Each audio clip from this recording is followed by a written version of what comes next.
Mas há exceções? É claro que há. Por exemplo, embargos de declaração. Embargos de declaração. Os embargos de declaração, eles são opostos em 2 dias. O prazo é 2 dias, sendo 5 dias no GCRIM, 5 dias no Juizado Especial Criminal. Então, embargos de declaração são opostos em 2 dias, sendo 5 dias no GCRIM, 5 dias no Juizado Especial Criminal. Outra exceção, embargos infringentes. Esse recurso, embargos infringentes, tem o prazo de 10 dias. Eles são opostos em 10 dias, embargos infringentes.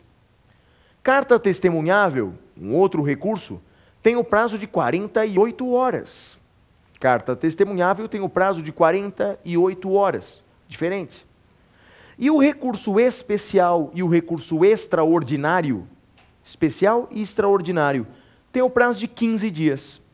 Recurso especial, recurso extraordinário tem o prazo de 15 dias. Então veja, o prazo para se recorrer depende do recurso utilizado. Cada recurso tem um prazo específico, mas como a gente viu, existe uma regra geral, não é? No processo penal. Essa regra geral é o prazo de 5 dias, mas vimos várias exceções.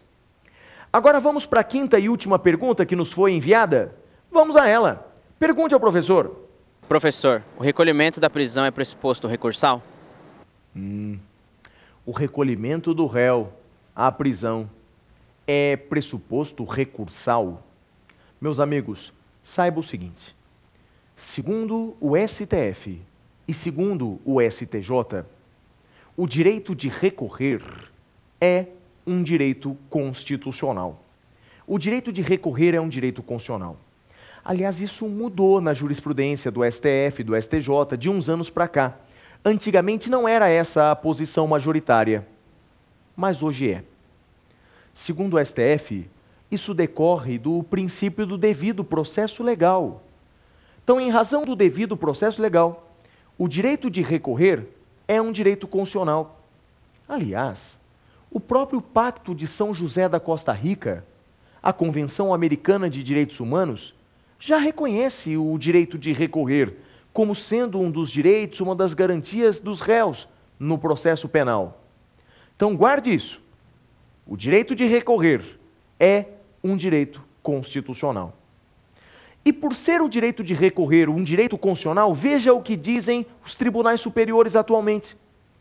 A prisão processual, a prisão do réu, o recolhimento do réu à prisão, não é mais pressuposto recursal. Já foi antigamente, já foi. Dependendo da decisão, se o réu quisesse recorrer, tinha que se recolher à prisão. Era o que acontecia com a condenação. A sentença condenatória, se o réu não fosse primário e não tivesse bons antecedentes, para recorrer, tinha que se recolher à prisão. Não é mais assim. Não é mais assim. Mesma coisa com a pronúncia. Antigamente, com a pronúncia, se o réu era pronunciado e não tinha bons antecedentes e não era primário, tinha que se recolher à prisão para recorrer. Também não é mais assim. Meus amigos, uma coisa é uma coisa, outra coisa é outra coisa. Ou seja, uma coisa é se o réu deve ou não permanecer preso. Há requisitos próprios para isso. Isso é uma coisa. Outra coisa é se ele tem ou não o direito de recorrer. E eu disse para vocês que o direito de recorrer é um direito constitucional. Em suma, guarde essa frase, que é a frase atual na jurisprudência do STF, que é a jurisprudência do STJ. O recolhimento do réu à prisão não é mais pressuposto recursal como era antigamente. Ficou claro, meus amigos? Assim, então, eu respondi às 5 perguntas que nos foram encaminhadas por telespectadores aí da TV Justiça. Estamos prontos agora para adentrarmos no terceiro e último bloco do programa de hoje. O bloco no qual responderei questões de exames anteriores da OAB. O bloco denominado o X da questão.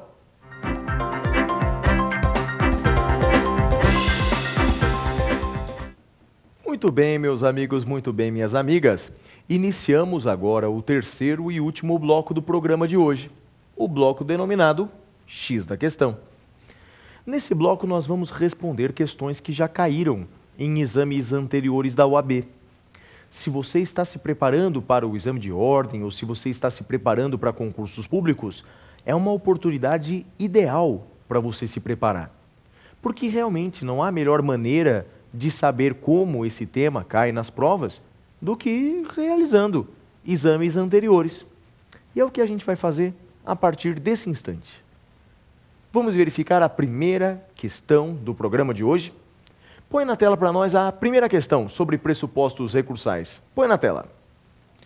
A primeira questão diz o seguinte: constitui fato extintivo da via recursal.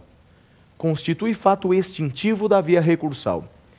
Volta a imagem para mim. Antes da gente ler as alternativas, lembre-se da diferença entre fato extintivo e fato impeditivo. Lembra a diferença? Fato impeditivo é aquele que acontece antes da interposição. Fato extintivo é aquele que acontece após a interposição. Agora, vamos ver as alternativas. Põe na tela para nós a letra A. A letra A diz a deserção. Meus amigos, a deserção, será que é um fato extintivo do recurso? E eu digo para vocês, sim. A deserção é um fato extintivo dos recursos, portanto, marque a letra A. A letra A é o X da questão. X da questão. Basicamente, então, quais são os fatos extintivos dos recursos? Eu dei um exemplo. Eu dei o exemplo da desistência. Depois de interposto o recurso, a parte desiste. Desiste de nele prosseguir. É um exemplo. Mas tem outro exemplo. A deserção. A deserção é um exemplo. A deserção que no processo penal atualmente pode ser reduzida a uma situação: o não recolhimento de custas, quando isso é necessário. Então imagine que a parte interpõe um recurso, mas não recolhe as custas devidas. Estamos diante da chamada deserção, que é um fato extintivo dos recursos. Um fato extintivo dos recursos. Tudo bem? Então a deserção, letra certa, letra A. Vamos ver as outras alternativas? Põe na tela para nós aí a alternativa B. A alternativa B diz renúncia. Cuidado, meus amigos, pode voltar a imagem aqui para mim. A letra B está errada. Renúncia é fato impeditivo dos recursos. A renúncia acontece antes da interposição, então não é fato extintivo, é fato impeditivo. Tudo bem? A renúncia é fato impeditivo. Vamos dar uma olhadinha na letra C. Põe na tela aí para nós a letra C.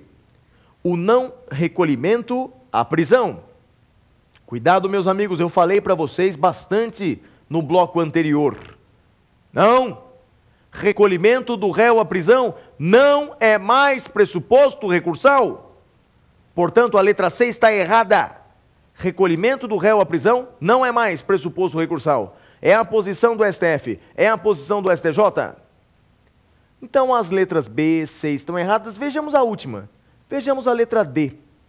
O que será que diz a letra D de dado? Ela diz a sucumbência. Não, meus amigos. A sucumbência não é fato impeditivo, muito menos fato extintivo. Ou seja, a letra D está errada.